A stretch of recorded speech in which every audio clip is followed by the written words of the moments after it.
Graça, misericórdia e paz da parte de Deus e do nosso Senhor Jesus Cristo. Já foram apresentados aí a minha família, não é? Todos estão aqui e é uma grande alegria para nós. Conheci uma história verdadeira e vou contá-la para vocês. Um rapaz gostou de uma moça e a moça gostou do rapaz. Normal até aí, não é? Mas eles começaram um a olhar para o outro e se apaixonar cada vez mais. Começaram a namorar. Já tem umas irmãs sorrindo aí, eu estou vendo aqui, viu, irmãs? A irmã já, Senhor, fala Jeová. E então aquele casal muito interessante, normal, da igreja, começaram a conhecer cada vez mais um ao outro, a traçar seus planos de namoro, e a coisa foi ficando forte, eles apaixonados, um apreciava o outro, e eles estavam assim muito unidos e ficaram noivos. Começaram a sonhar com o casamento, tudo ia muito bem, tão bem, que eles estavam planejando uma viagem internacional ainda, quando eram noivos, e numa viagem internacional, através do aeroporto, na saída você tem que passar pela Polícia Federal, tem lá as cabines, né? E então é normal, você passa com o seu passaporte. Alguns lugares já tem a coisa mais automatizada, você faz sem um agente, mas de qualquer jeito lá na frente você tem de passar pela Polícia Federal. Por quê? Porque há um database, um banco de dados das pessoas que estão impossibilitadas por lei, por causa de um mandato, por exemplo, de saírem do país. Então, alguém que tem um delito, alguém que está fugindo da justiça e quer sair do país através do aeroporto, fica complicado, porque tem de passar na cabine com o seu passaporte. E o que aconteceu? Aqueles jovens, noivos, pensando no casamento, estavam num passeio. Não era o passeio do casamento, não era a lua de mel, mas estavam viajando para o exterior. E a moça passou lá o seu passaporte e deu luz vermelha. Pi, pi, pi, pi, pi, pi, pi, pi, pi, pi. É assim mesmo, incomoda. Pi, pi. Todo mundo olhando, quem é? A moça ficou apavorada, meu Deus, o que está acontecendo? E aí saiu um agente e outro e começaram a conversar, o que está olhando, então passa para cá, passa para lá, não sabe o que está acontecendo, alguma coisa está acontecendo, esse caso é verídico. E aí chega o policial federal junto deles e pergunta para o rapaz: você está com ela? Não. A moça olhou: como assim? Mas você conhece? Não conheço. E daí em diante a história você já sabe. A pergunta é: teve casamento, sim ou não? Claro, quem ia casar com um camarada desse? Conhece? Não, nunca vi. Lembra a negação de Pedro? Como alguém pode dar essa mancada? Você está idealizando aquela pessoa agora. O que estava na cabeça dele, mas e esse pi, pi, pi, pi, pi, pi, pi, pi? Aí tudo se resolveu. Era alarme falso, estava tudo bem com o passaporte, não tinha nada, tal. E eles podiam seguir viagem. E você acha que assim a viagem aconteceu? Foi tudo jóia? Não, tudo parou ali. Aí está um caso de duplicidade.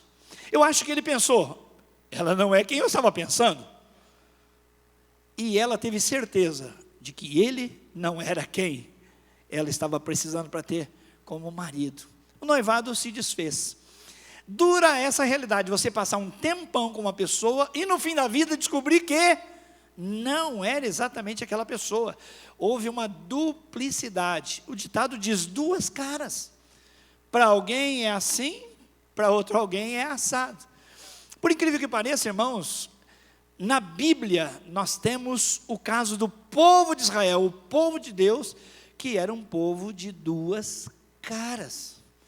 Deus deu uma grande promessa, fez uma grande aliança com o seu povo e disse: vou colocar vocês numa terra que mana leite e mel, e eu sou fiel na minha aliança. O problema é que do outro lado, os aliançados não foram fiéis, e por isso, com exceção de Josué e de Calebe, toda aquela geração que havia saído do Egito não entrou na terra prometida por sua infidelidade.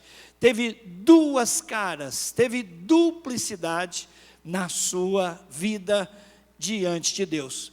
Abra a sua Bíblia, embora tenhamos aqui o texto no telão, 1 Coríntios capítulo 10, os 13 primeiros versículos vão nos dizer alguma coisa de um episódio. Aliás, de vários episódios. Preste atenção, porque o texto bíblico vai dizer que, olha, o texto foi escrito para a população da Grécia, na cidade de Corinto. Fala do povo de Israel, da sua aliança com o povo de Israel. E então nós aprendemos que a Bíblia aplica as histórias, os fatos, e deles abstrai os princípios de fidelidade para os irmãos de Corinto e para os irmãos de Campo Grande. Embora tenha sido uma narrativa do Antigo Testamento, se aplica perfeitamente a nós, porque foi escrito, e o texto vai dizer, para exemplo nosso, e para advertência em nosso favor. Duplicidade, a conduta que Deus não suporta. É isso que nós vamos ver nessa noite, com base nesse texto. Duplicidade, a conduta que Deus não suporta. Vamos ver se as mulheres guardaram isso aí? Duplicidade, a conduta que Deus não suporta. Os homens, duplicidade, a conduta que Deus não suporta. Todos juntos. Duplicidade, a conduta que Deus não suporta. O texto começa com porquê. Nenhuma conversa se inicia com porquê. Cumprimento você e começo porquê. Não tem sentido. Isso nos remete a um texto anterior. Qual é?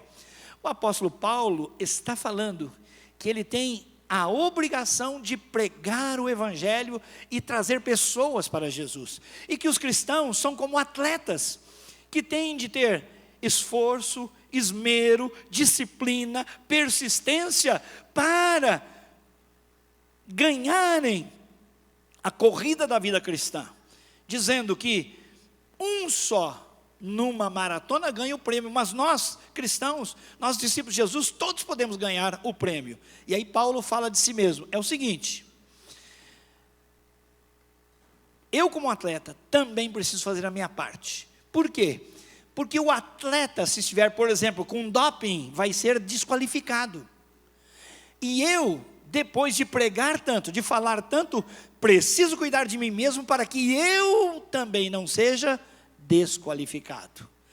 Ele termina a conversa nesse ponto: eu não quero ser desqualificado, estou zelando da minha vida.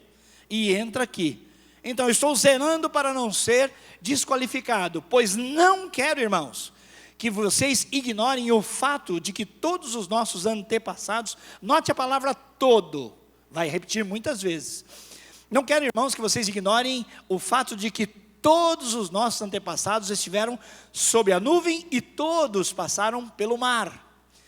Em Moisés, todos eles foram batizados na nuvem e no mar. Todos comeram do mesmo alimento espiritual. E todos beberam da mesma bebida espiritual, pois bebiam da rocha espiritual que os acompanhava, e essa rocha era Cristo. Entretanto, contudo, Deus não se agradou da maioria deles. Minha pergunta para você: de quem Deus não se agradou? Lê mais alto. De quem Deus não se agradou? Da maioria deles. Por isso, os seus corpos ficaram espalhados no deserto. Palavra grega, ficaram esparramados, mortos. Continua. Essas coisas, os fatos, ocorreram como exemplos para nós, para que não cobicemos coisas más como eles fizeram. Começa aqui a dica do coração deles de duplicidade. Cobiçaram coisas más.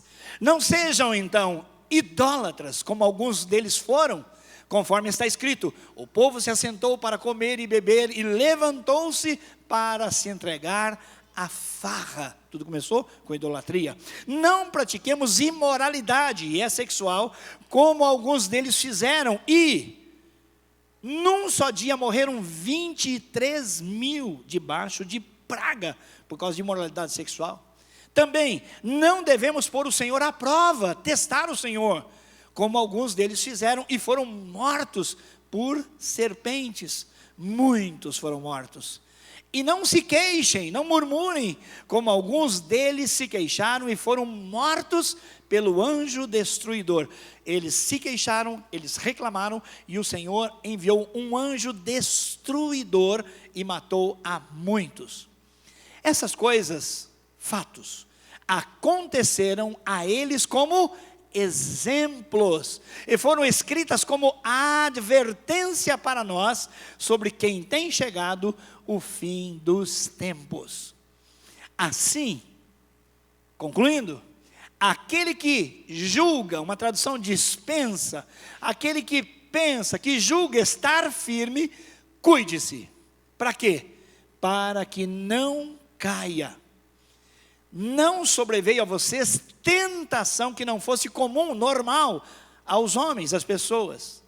Mas Deus é fiel. Ele não permitirá que vocês sejam tentados além do que podem suportar. Mas, quando forem tentados, Ele mesmo, Deus, providenciará um escape para que o possam suportar. Feche seus olhos. Vamos orar. Pai, estamos diante da Tua palavra, ela é poderosa, ela é linda, ela é transformadora, ela nos confronta, Senhor, no que erramos, ela nos ensina no que não sabemos, e ela nos fortalece para tomarmos posição e obedecê-la. E nós, Pai, clamamos do fundo da nossa alma, com toda a sinceridade, que precisamos da ajuda do Espírito Santo, para ler, entender, aplicar a Tua palavra ao nosso coração, e assim glorificar o Teu nome. Assim oramos, no nome do Senhor Jesus. Amém. Vocês viram que quando eu introduzi o texto, fiz um pano de fundo, o texto confirmava. Foram fatos, a minha netinha está fazendo, vovô falou tudo certo, né, meu amor? Glória a Deus. Então, todos esses fatos no Antigo Testamento, que dizem respeito ao povo eleito de Deus, povo escolhido, eles falharam, e Deus manteve o registro das bênçãos recebidas, mas também dos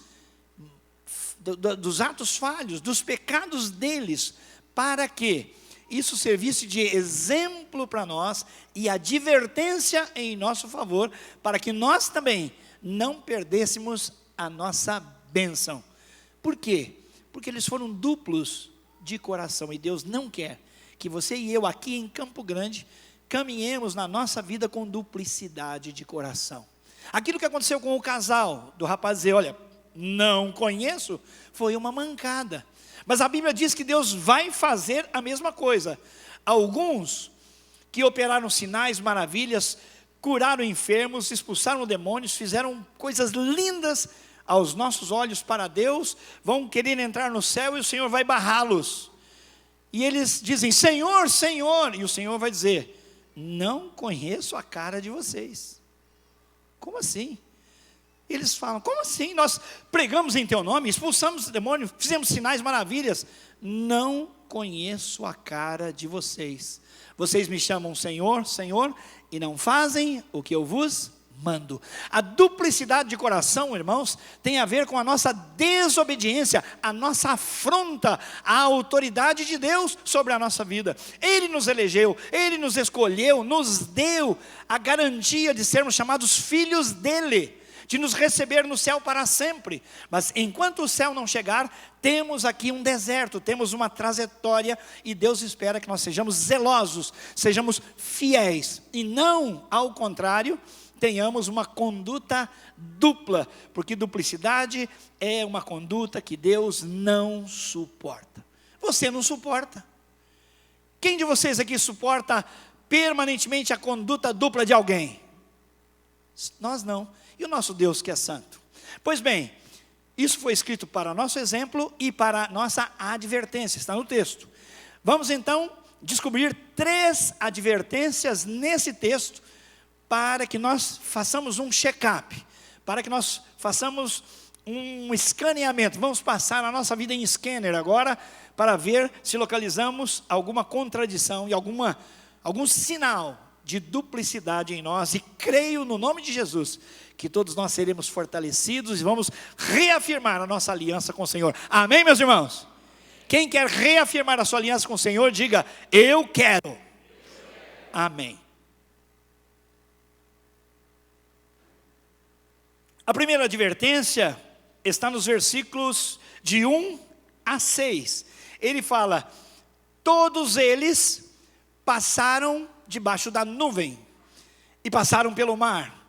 Todos eles beberam da água.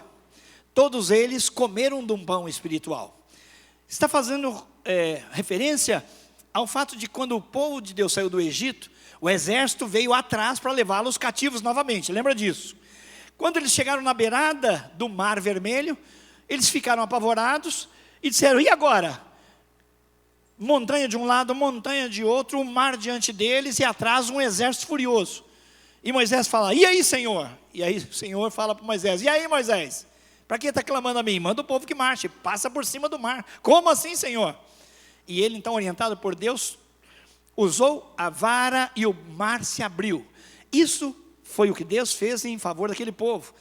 E o Senhor mandou uma nuvem sobre aquele povo.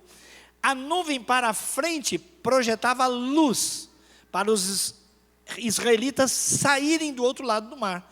E para trás, a mesma nuvem projetava escuridade, diz o texto.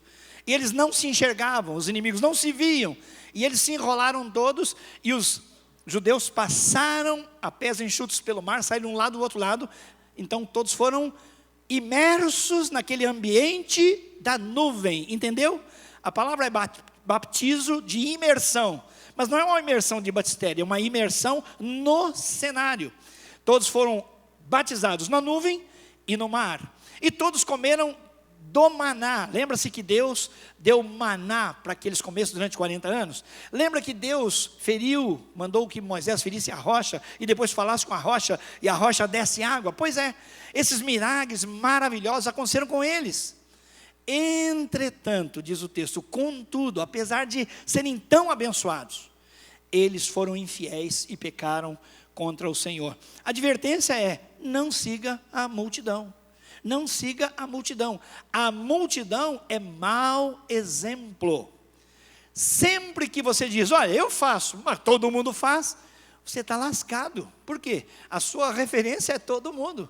Ah, eu faço isso, mas todo mundo faz. Mas o seu Pai Celestial olha para você e fala assim: você é meu filho amado, você é minha filha amada, você não é todo mundo. Diga glória a Deus. Aí é que está, irmãos, o padrão de Deus para nós.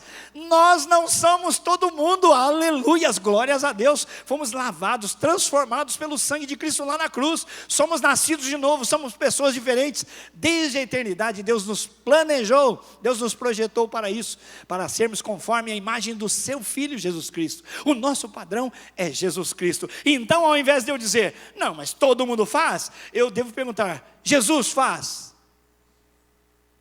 Lembra do livro?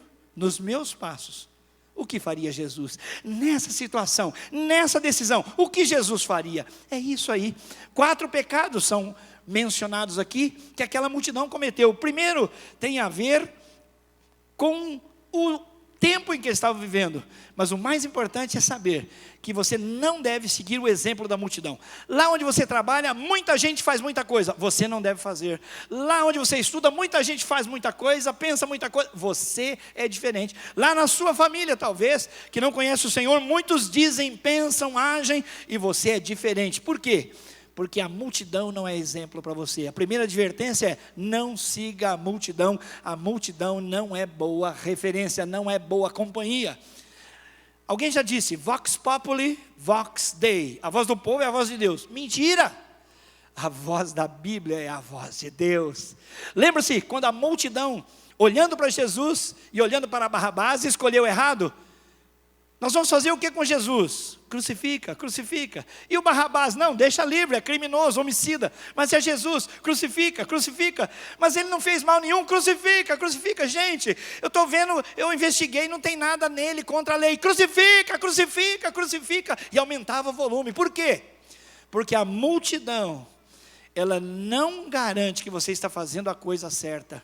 Então, primeira advertência: cuidado com quem você anda, cuidado em fazer o que as outras pessoas estão fazendo, em pensar como elas. Sabe por quê? Porque os nossos atos são uma decorrência do que nós pensamos. Os nossos problemas começam na mente, a gente começa a pensar como eles. O Salmo número 1 é muito claro: bem-aventurado, feliz é aquele que não anda segundo o conselho dos ímpios, não se detém na roda dos pecadores e nem se assenta com aqueles que escarnecem de Deus. A multidão escarnece de Deus. Nós estamos vivendo dias, meus irmãos, que a coisa é arregaçada, feia mesmo. E as pessoas dizem: mas o que que tem? O que que tem? O que que tem é que nós vamos prestar contas a Deus e vamos nos encontrar cara a cara com o Senhor. E muitos de nós vão dizer: Senhor, eu participava da igreja, eu era dizimista, eu cantava, eu pregava, eu era pastor, eu era missionário. E Jesus vai dizer: mas meu amigo, você tem vida dupla e eu não conheço sua cara. Cuidado com a multidão, primeira advertência. Segunda advertência: cuidado com o pecado. Cuidado com o pecado, o preço é muito alto. Versículo 7, ele menciona o pecado da idolatria. Isso diz respeito a Êxodo 32. Paulo está pensando em Êxodo 32, falando com os irmãos da igreja de Corinto, os corintianos. Quem é corintiano? Está falando com os corintianos aqui. E ele disse o seguinte: vocês se lembram? Moisés havia tirado pela mão de Deus o povo do deserto. Do Egito. E agora eles estão aguardando instruções, vão se formar uma grande nação. E o Senhor chama Moisés: vem, quero ter comunhão com você, eu quero falar com você. Moisés sobe a montanha e Deus vai escrever as tábuas da lei. 40 dias, jejum, 40 dias ouvindo o Senhor e vendo o Senhor escrever com o seu próprio dedo, diz a Escritura, as tábuas da lei.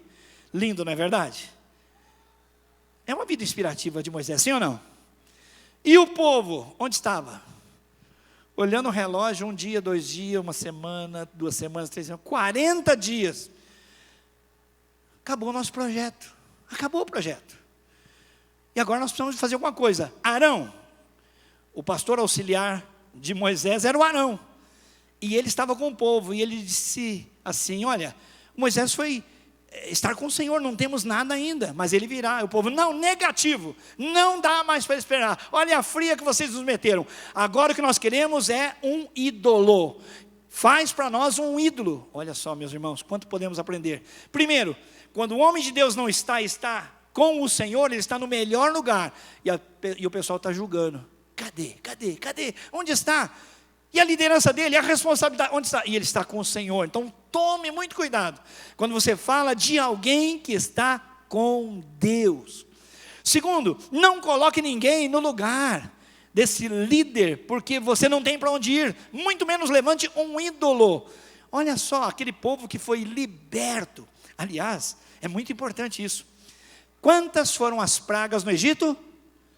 10. 2 mãos, 10. Você sabe que cada prova cada uma daquelas pragas desbancava um deus egípcio? Sabia disso, não? Por exemplo, das rãs, eles adoravam as rãs. Então quando Deus move e enche a casa, os narizes deles, cama, tudo dentro do forno de rã, Deus está desbancando o Deus a quem eles adoravam. Os piolhos, os caras adoravam piolhos. É isso aí. Então, cada uma daqueles sinais, das pragas, tinham a ver com deuses. Aquele povo que viu o Deus verdadeiro desbaratar, acabar com aqueles deuses, agora pede para si o quê? Levante um ídolo para nós. E então, do ouro que eles haviam recebido, Arão falou: vamos dar oferta aí, todo mundo vai dar oferta de ouro, anel de ouro, relógio de ouro, né? Cara, relógio banhado a ouro, tinha relógio banhado a ouro? Não tinha, né? Se tivesse, então, tudo quando era ouro, e derreteram tudo e fizeram um bezerro de ouro. E sabe o que fizeram para o bezerro de ouro? Você é que nos livrou do Egito e do cativeiro. Idolatria. Você vai dizer, pastor, dessa eu estou livre, porque eu não vou fazer nunca isso. Espera aí, o que é idolatria? É você colocar uma pessoa ou qualquer coisa no lugar de Deus. Aí eu pergunto, esse teu amor por esse carro aí, é uma gratidão ou é uma idolatria, uma fonte de idolatria para você? Sua casa, seu noivo, sua noiva, filho, pai, mãe, criança, muitas coisas estão no nosso cenário. Não é um bezerro de ouro, mas são ídolos. A grana, você segura a grana por quê? É o seu Deus. Então precisamos, no nome de Jesus, o seu orgulho, sua espiritualidade. Irmãos, um pastor como eu pode colocar a igreja, pode colocar o ministério como um ídolo para si. Eu trabalhar para os irmãos, para ser aprovado pelos irmãos, ver a igreja crescer e me esquecer daquele que é o dono, é o Senhor da igreja. Idolatria, colocar uma pessoa ou qualquer coisa no lugar de Deus. Investigue, olhe para dentro da sua vida, olhe para a sua carteira, olhe para o seu talão de cheque e veja onde você põe o seu dinheiro. Talvez seja um investimento de idolatria no seu Deus. Quando você tem prazer nas coisas de Deus, você oferta porque o seu prazer está na lei do Senhor. Mas quando você sonega dízimo, contribuição, oferta, muito provavelmente você tem um ídolo que se chama grana. E você vai procurar e vasculhar a Bíblia para arrumar desculpas de não entregar aquilo que é para o crescimento, para a expansão do Evangelho. O Evangelho que alcançou você. Nós vimos o VT da igreja aqui. Quantas pessoas pagaram o preço com as suas vidas, missionários, investir dinheiro, deixar a sua casa em 1917, muita dificuldade. Isso aqui era Mato Grosso mesmo. Não é? E você está retendo. Por quê? Porque é um ídolo. Há um ídolo. Então, primeiro pecado, idolatria. Segundo pecado, imoralidade. Acontece, isso está no versículo 8 e remete-nos a Números capítulo 25. Deus diz assim: não me inventem de casar-se com as mulheres dos povos dessa terra. Desculpe, irmão, pastor, está sendo deselegante, politicamente incorreto, que se dane. A Bíblia foi quem registrou e disse assim: eu não quero os meus filhos casados com as filhas dos moabitas. Por quê? Porque elas irão ganhar o coração deles e eles adorarão aos seus deuses. Não há na Bíblia ninguém, segundo a Bíblia, ninguém tão sábio quanto Salomão, nem antes e nem depois dele. E o Salomão desobedeceu, mesmo sendo um homem tão sábio, não foi temente o suficiente. O que ele fez? Casou-se com mulheres estranhas e acabou fazendo o quê? Levando-as para a cama e elas o levaram para os pés dos seus ídolos. E eles foram cultuados por um homem tão nobre quanto Salomão. Então o Senhor disse: não se casem com as mulheres dessa terra, porque vocês vão servir os deuses deles. E aqui acontece o quê? Lá em Números capítulo 25, eles se encantaram pelas meninas de Moabe, e as meninas fizeram o quê? Os levaram para os pés dos ídolos daquela nação, e eles entraram não só em idolatria, mas em prostituição cultual. É muito sério. Primeira advertência: cuidado com a multidão, ela é mau exemplo. Segunda advertência: cuidado com o pecado, o preço é muito alto. Terceiro pecado que se menciona aqui é o da impaciência. Números capítulo 13, 14, tem muitos outros na Bíblia que falam que o povo ficou impaciente. Senhor, nunca vai chegar à terra. Senhor, por que nós estamos nessa situação? Murmurou, reclamou, e o Senhor pesou a mão sobre eles e mandou o devorador, o destruidor.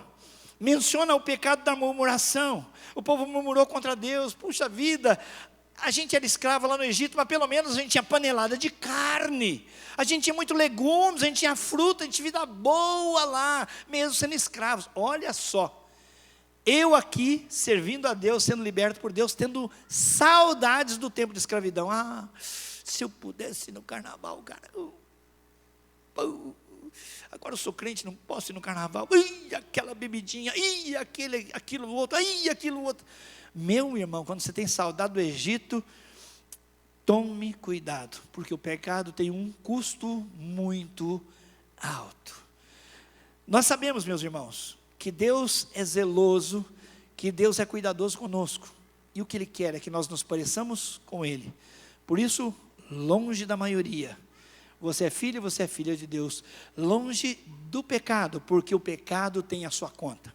Nós estamos vivendo uma época em que muitos de nós querem se alimentar bem, não é? Com bastante legumes, frutas, vegetais. Então, para vocês, até os orgânicos, né?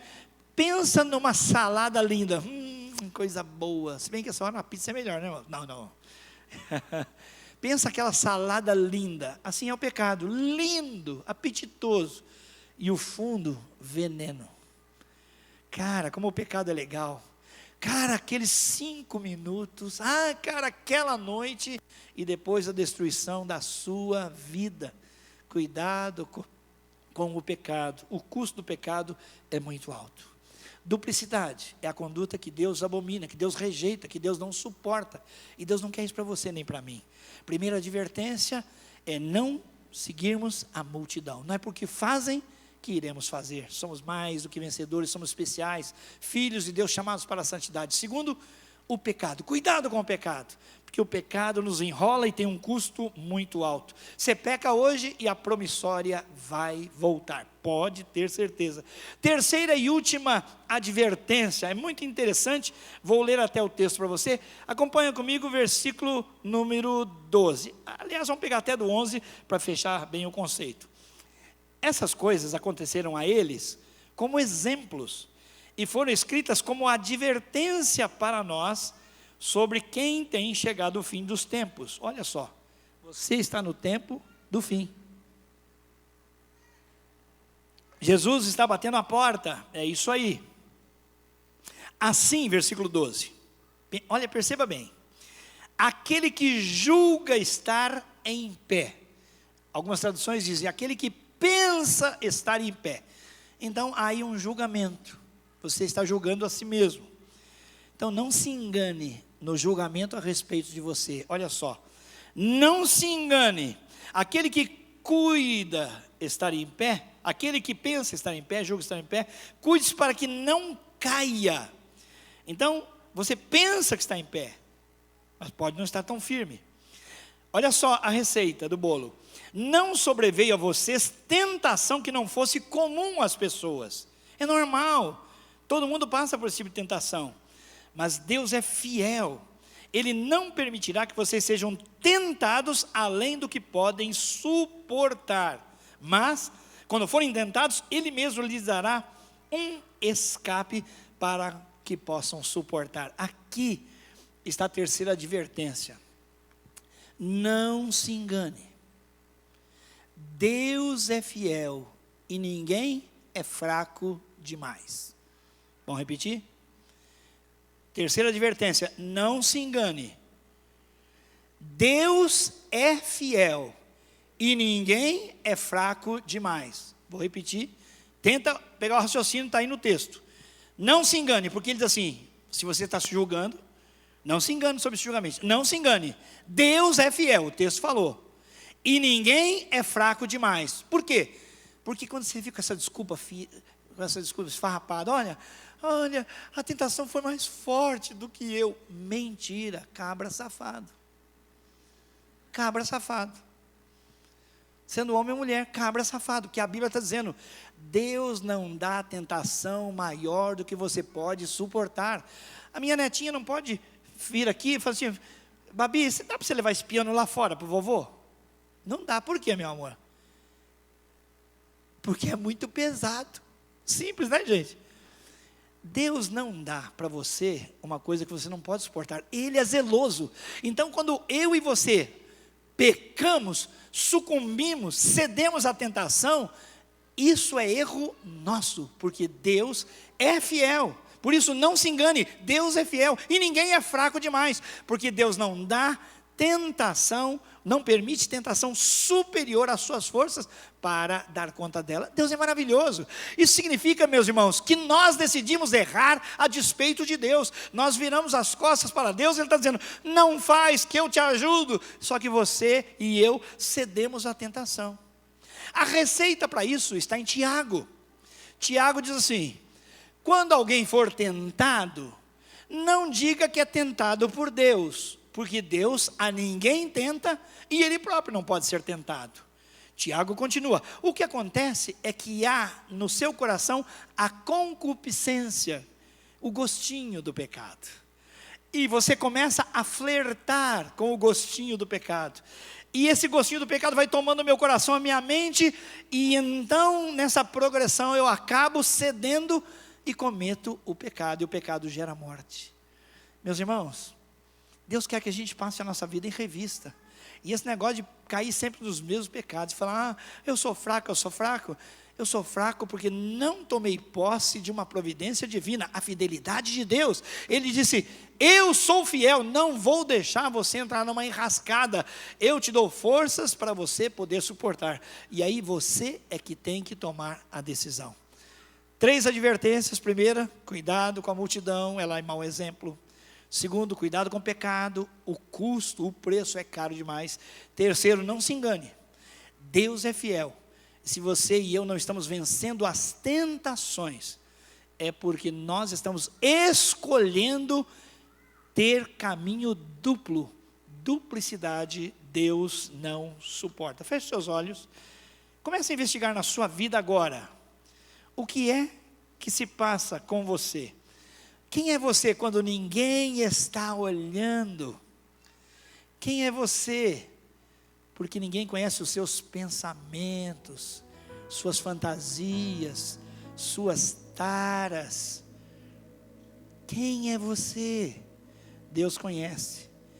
Deus não quer que ninguém caminhe na duplicidade. Ouça a advertência do Senhor. Não ande com a maioria, não a siga. Ela não é bom exemplo para você. Cuidado com o pecado, isso vai terminar muito caro para você. E terceiro, não se iluda, não se engane. A tentação você pode vencer, porque Deus dá escape, Ele é fiel.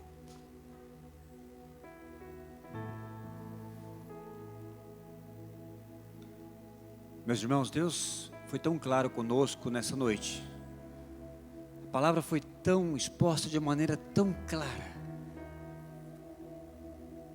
Não viva de aparências. Sabe aquele momento que você fica flertando com o pecado, depois você tenta sair dele, você tenta desvencilhar. Sabe quando você fica preso, vem aquela pressão por causa do pecado, vem aquele julgamento, vem aquela condenação e você fala assim, não, eu vou melhorar. E você não toma uma decisão de arrependimento, você toma uma decisão por causa do remorso. E aí você começa a viver de aparência, e o diabo só vai afundando mais a tua vida, você vai criando um abismo. Sabe, hoje é o momento de você falar, Deus, eu preciso então tomar uma decisão, tomar uma postura. Isso tem prejudicado a minha vida, tem prejudicado o meu trabalho, a minha família, tem prejudicado o meu relacionamento íntimo com a minha esposa, tem prejudicado o meu relacionamento com os meus filhos. Você vive duas pessoas, você vive dois momentos, você vive uma duplicidade, não é você. E Deus não quer isso para você. Deus quer uma vida abundante, Deus quer uma vida feliz, uma vida realizada, que algo no teu coração muda a tua vida. Você fala, não consigo mudar, mas toma a decisão então de arrepender, inclina no teu coração ao arrependimento, fala, eu preciso mudar, eu preciso me arrepender, eu não posso continuar assim. Isso é uma situação, às vezes as pessoas tentam e não conseguem, sabe por quê? Porque Jesus está de fora da tua vida, Jesus não é o centro da tua vida, Ele não controla a tua mente, Ele não controla as tuas emoções, Ele não controla os teus impulsos, os seus sentimentos. Então o que você tem que fazer? Você tem que convidar Jesus para entrar e tomar o controle da tua vida. É isso que você precisa fazer. Toma o controle, fala assim, Deus, eu pego o controle da minha vida e dou para o Senhor essa noite, porque eu não consigo. Então agora você vai falar: Deus, eu entrego a minha vida ao Senhor. E confia nele, porque Ele vai te abençoar, Ele vai dar para você o escape, Ele vai dar para você a força, Ele vai dar o livramento para você, Ele vai dar a salvação para você. E você, a partir de hoje, você vai falar: Deus, eu entrego a minha vida, porque a salvação pertence ao Senhor, não depende dos nossos esforços. E quantas pessoas, meus irmãos, quantas pessoas que têm boas intenções e luta, todo dia, toda semana, mas sempre cai no mesmo, porque as boas intenções não salvam, a nossa obra não salva, quem salva é Jesus, é que salva, e só através de uma rendição completa ao Senhor. Reconheça Jesus nessa noite, e você vai ser salvo dessa perseguição, salvo desse pecado, mas também salvo por toda a eternidade. Deus não quer somente dar um livramento para você, teu casamento, os teus filhos, teu negócio, tuas finanças. Não é somente isso, é toda uma eternidade. Deus quer escrever o teu nome no livro da vida. É o teu nome escrito naquele livro que nunca ninguém jamais vai apagar. É toda uma eternidade com o Senhor. Entenda isso, é toda uma eternidade com o Senhor. E nós gostaríamos muito de orar por você e com você nessa noite. Orar por sua decisão, orar pela realização desse livramento. E nós vamos celebrar esse livramento, porque Deus vai te abençoar. Deus tem o maior prazer em te abençoar. Sabia disso? Deus tem um prazer em te abençoar, e Ele quer te abençoar. Ele quer ver você feliz, realizado, acordar e dormir em paz, sem acusação, sem julgamento, sem nada. Você livre. E a palavra fala: conhecereis a verdade. Jesus está falando: conhecereis a verdade, e ela vos libertará. É a verdade, é a palavra do Senhor, é o poder do Espírito Santo. Feche teus olhos agora e nós vamos orar. Nós vamos orar e vamos pedir a Deus agora, para que Ele possa quebrar essas correntes que te prendem, sabe, esses enganos. É uma pressão, a bem da verdade, é uma grande pressão que nós sofremos da nossa sociedade. Há um apelo, irmãos, imoral, há um apelo sexual, há um apelo, e nós lutamos. Quantos irmãos, quantas pessoas lutam com a pornografia, sabe, isso tem destruído você, a imagem. Isso não é de Deus, isso não combina com o Senhor, isso prejudica o teu casamento. Nós ouvimos aqui, idolatria, você ama pessoas mais do que a Deus, coisas mais que a Deus. Reverte isso, fala para Deus: Deus não quer tirar a tua riqueza, Deus não quer tirar o teu carro, Deus quer que você entregue tudo para Ele. Fala: Deus, o Senhor está acima de tudo, de todas as coisas.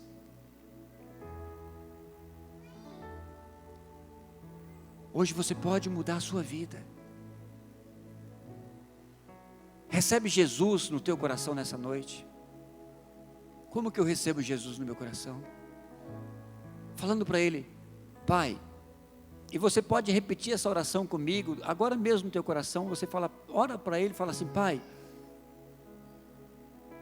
eu não consigo mais viver do jeito que eu estou vivendo.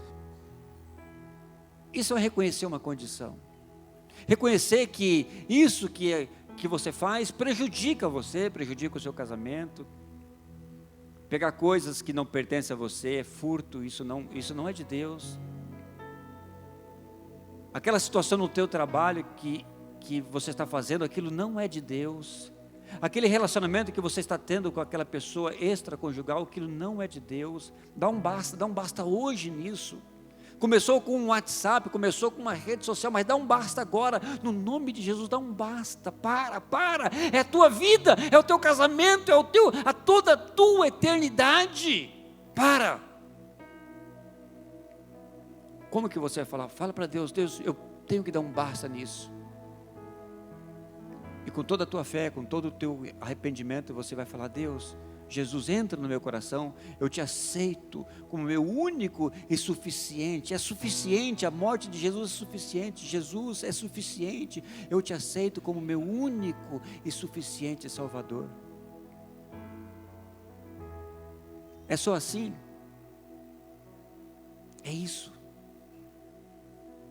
É você se render literalmente ao Senhor. E aí então o Espírito Santo vai entrar na tua vida e vai fazer o restante. Alguém aqui nessa noite gostaria de entregar a sua vida a Jesus? Se você quiser entregar a sua vida a Jesus, nós queremos orar por você. Levante a sua mão só para que eu possa ver daqui, da onde eu estou. Levante a sua mão entregando a sua vida para Jesus. Alguém aqui que gostaria de entregar a sua vida para Jesus, a igreja esteja orando. E nós vamos estar orando. Levante a sua mão bem alto para que eu possa. Amém, amém. Mais alguém? Pode levantar a mão e falar assim: eu quero entregar minha vida para Jesus. Amém. Pode abaixar a mão. Mais alguém? Levante. Esse é um momento especial, específico. A palavra foi tão clara, tão objetiva. Você não pode brincar com a multidão te leva, os teus amigos te levam para a ruína. Você não pode seguir a multidão.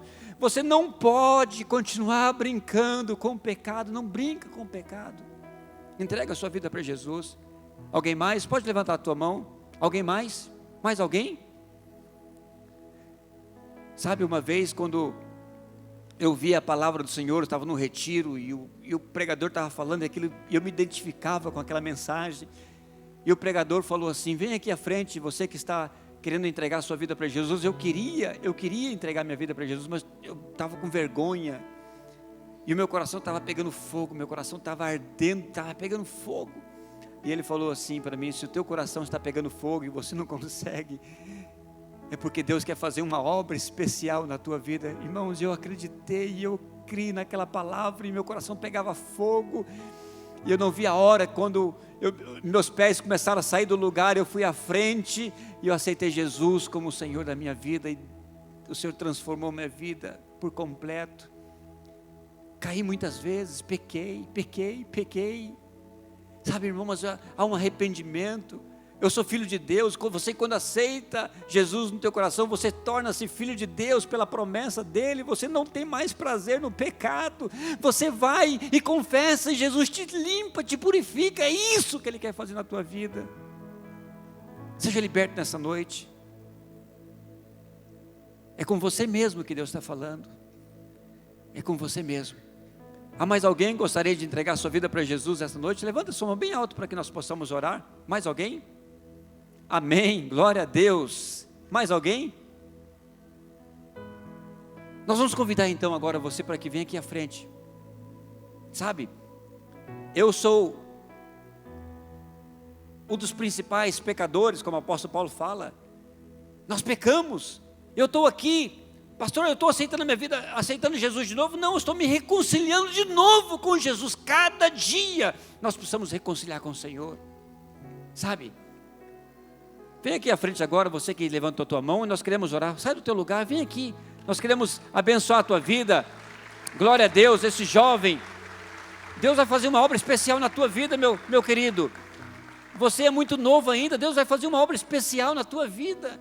Venha, sai do teu lugar, vem aqui à frente agora entregando a tua vida ao Senhor Jesus. Mais alguém? Você que levantou a mão, venha com fé. Deus vai te abençoar em nome de Jesus. Você que levantou, pode vir aqui à frente, aqui tem uma jovem também. Olha só que coisa maravilhosa. Sabe, Deus quer salvar a tua vida, o teu casamento, o teu futuro. E você não pode ficar aí, você não pode ficar aí, você não vai ficar aí. Porque o Espírito Santo está te chamando. Você gostaria de que essa palavra pudesse entrar no teu coração e falar assim: eu não quero mais isso, Senhor, eu não quero viver mais essa duplicidade, eu não quero, e eu não vou viver essa duplicidade, e eu vou tomar a minha decisão hoje por Cristo. Mais alguém? Pode sair do teu lugar e nós vamos estar orando. Sabe aquela duplicidade no casamento?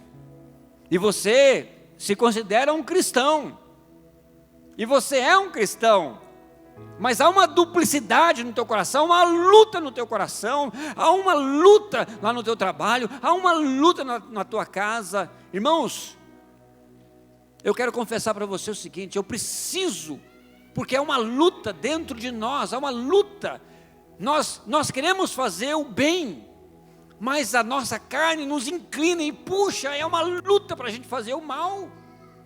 E nós precisamos lutar, nós precisamos renunciar, nós precisamos dobrar o nosso coração, nós precisamos humilhar diante do Senhor. Não há vitória no Espírito se não há uma renúncia, se não há um subjugar da nossa carne. E como que você vai vencer isso? Subjugando os seus pensamentos, subjugando os seus sentimentos. Se é uma luta dentro de você, fala assim: agora eu vou vencer. E como que eu vou vencer? Eu vou lá na frente e vou dobrar os meus joelhos diante do Senhor e falar: Senhor, eu não posso viver sem o Senhor. Eu não consigo viver sem o Senhor. Aí então vem a graça e vem a misericórdia dele sobre a sua vida. Quer isso para a tua vida? Sai do teu lugar e vem aqui à frente agora, no nome de Jesus. Venha no nome de Jesus. Glória a Deus. Mais alguém? Eu sei que tem muitas pessoas que estão lutando. Nós lutamos. E nós não podemos sair daqui, sabe, irmãos, com uma palavra tão poderosa dessa, falar assim: não, está tudo bem. Não está bem, não, irmãos. Não está bem. Nós precisamos do Senhor. Nós precisamos do Senhor. Você precisa do Senhor. Há um clamor, há um clamor, há um clamor. Há um clamor. Sabe, o inferno clama, clama através da televisão, das propagandas. Há um clamor, e clama, e chama, há um apelo. A porta que conduz ao inferno, ela é larga, ela é espaçosa, mas a que conduz à vida eterna é estreita, Você está entendendo o que eu estou falando? Ela é estreita, ela é apertada, ela é dura, ela vai de passos, ela vai de concertos, ela vai de aliança. E é isso que você precisa fazer nessa noite com o Senhor: restaurar a aliança dele com você e você com ele. A aliança dele com você sempre esteve. É nós que quebramos a aliança. Você sente que precisa restaurar agora com o Senhor? Você sente que precisa restaurar com o Senhor? O que o Espírito fala com você nessa noite? O que Ele está falando no teu coração? Você precisa restaurar a tua aliança com o Senhor? Precisa? Então venha, porque Ele vai restaurar a alegria no teu coração. Ele vai restaurar o gozo na tua vida, na tua alma. Venha, sai do teu lugar agora, você que está ouvindo essa palavra e é com você mesmo. Pode vir, se ajoelhar diante do Senhor, nós vamos estar orando. Pode vir. Venha no nome de Jesus. Venha restaurar essa comunhão plena com o Espírito Santo. Caminhar em vitória. Caminhar na certeza de que nossa vida está na dependência do Senhor. Nós não podemos julgar que somos fortes. Nós não podemos brincar com o pecado. Nós temos que colocar fracos no sentido de dependência, de sujeição, como a ovelha que é conduzida pelo seu pastor. Não sair por aí se julgando o forte, o sábio, o inteligente, não. E Deus quer restaurar isso com você. Se você quiser, sai do teu lugar e nós estaremos orando. Pai amado, no nome de Jesus, nós queremos, ó Deus, colocar essas vidas diante do Senhor. Ó Deus, são vidas preciosas.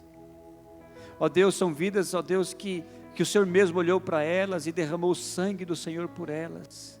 O Senhor verteu o sangue do Senhor, ó Pai, nessas vidas. Elas são especiais. Ó Deus, uma nova história está sendo construída. Ó Deus, milagres estão sendo gerados, ó Deus, dessas vidas. Ó Deus, uma transformação de identidade, Senhor, de nome, de posição, de vida, de família. E Deus, de toda uma eternidade, Senhor. Pai, vai abençoando essas vidas, Senhor.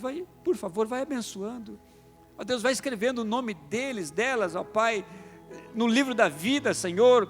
E vai restaurando, Senhor, Vai restaurando a imagem do Senhor, ó Pai, na vida delas, no nome de Jesus. Nós profetizamos vida, nós profetizamos agora uma nova história de vida. Nós vamos quebrando, ó Pai, todas as maldições, todos os pecados, ó Deus, tudo aquilo que separa do Senhor, nós rompemos agora na cruz de Cristo. E nós declaramos, ó Pai, vidas transformadas pelo poder do Senhor. Bendito é o Teu nome, Jesus. Abençoa a Tua igreja, meu Pai. Abençoa o Teu povo. Irmãos que falaram assim, eu não preciso ir na frente, é verdade, não precisa vir aqui. Mas nós precisamos do Senhor. Nós precisamos do Senhor. Se esse é o teu desejo, fique em pé, meu irmão, nós vamos estar orando também agora. Fique em pé onde você está. Pai, é a Tua igreja que clama pelo Senhor. Nós queremos sair, ó Pai, da nossa posição e agradar o Senhor. Viver, ó Pai, em santidade, viver em comunhão contigo, Senhor. Ser transparente, ó Deus, transparente na nossa casa, nas nossas redes sociais, Senhor, na nossa intimidade, ó Deus, ser transparente, ó Pai. Para isso nós precisamos da unção do Senhor, do azeite. Derrama, Pai, do azeite do Senhor sobre a Tua igreja. Derrama do azeite do Senhor sobre os Teus filhos. Leva-nos, ó Deus, um patamar de espiritualidade, de conversão, de sujeição, de domínio próprio, de compromisso com o Senhor, com a Tua palavra. Oh, meu Deus, a Tua palavra é o alimento, ela é o pão. Oh, Jesus, leva-nos, ó Pai. Que o amor de Deus Pai, toda a igreja agora fique em pé, por favor. E que o amor de Deus Pai, a graça do nosso Senhor Jesus Cristo, aquela graça que nos salva, que nos redime da culpa, que nos paga, que nos quita do peso do pecado, e que a consolação do Espírito Santo, aquele que consola, aquele que quebranta, aquele que convence do pecado, do juízo, da justiça, aquele que vem para nos ensinar. Ó Deus, leve-nos, ó Deus, para as nossas casas, e que tenhamos uma semana, ó Deus, se tiver que andar contra a corrente cultural, nós vamos andar, nós vamos caminhar contra a multidão, Senhor, porque nós queremos ser a minoria com o Senhor. Nós queremos, ó Pai, agradar o Senhor, até a volta do Senhor, ou até o nosso encontro com o Senhor. Pai, ó Deus, isso é tão sério, meu Deus, uma renúncia, Senhor, total. Senhor, se o Senhor quiser me levar, ó Deus, hoje, ó Deus, eu estaria feliz contigo, Senhor, eu estaria feliz contigo.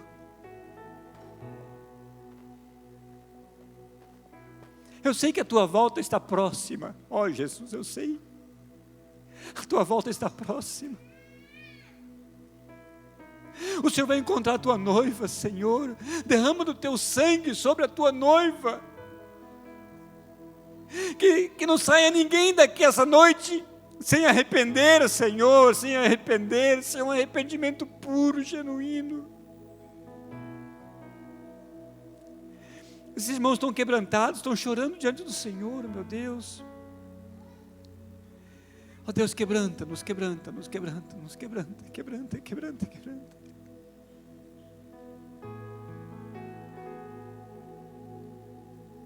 Ó Papai, queremos sair daqui com gozo na esperança da Tua palavra, da redenção, caminhar em fé, evangelizar, falar da obra do Senhor. Ó Deus, que as nossas células dessa semana seja cheia, Senhor, de poder do Senhor, da unção do Senhor, ó meu Deus, em cada bairro, nas ruas. Queremos ser uma igreja vitoriosa, Senhor, aleluia. Queremos ser uma igreja vibrante, contagiante, apaixonante. Queremos ter um coração sensível à Tua voz. ouvir o Senhor na segunda, na terça, na quarta, na quinta, na sexta, no sábado, e vir para a tua casa cheio de gozo, Senhor, com as mãos oferecendo frutos ao Senhor, ó Pai. Não queremos vir domingo que vem com as mãos vazias, ó meu Deus, não queremos. Queremos trazer frutos, ó Pai, para tributar e apresentar ao Senhor, ó Pai. Eu tenho a sensação, meu Pai, que nós podemos passar horas aqui falando com o Senhor. A unção nesse lugar.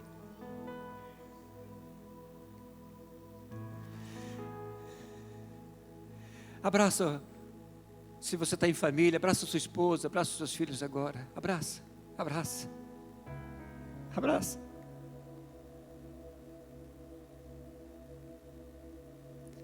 Sabe, irmãos, se você está sozinho aí, tenha a liberdade de abraçar alguém. Abraça o teu irmão, você não conhece, mas abraça ele. Sabe, irmãos, os dias são maus. O pecado da nossa sociedade tem se multiplicado. E nós precisamos de uma conversão genuína. Nós precisamos de um arrependimento. Nós precisamos voltar ao primeiro amor. Essa palavra foi tão clara, eu escrevi na minha Bíblia, eu coloquei a data de hoje, porque Deus falou comigo tão profundamente.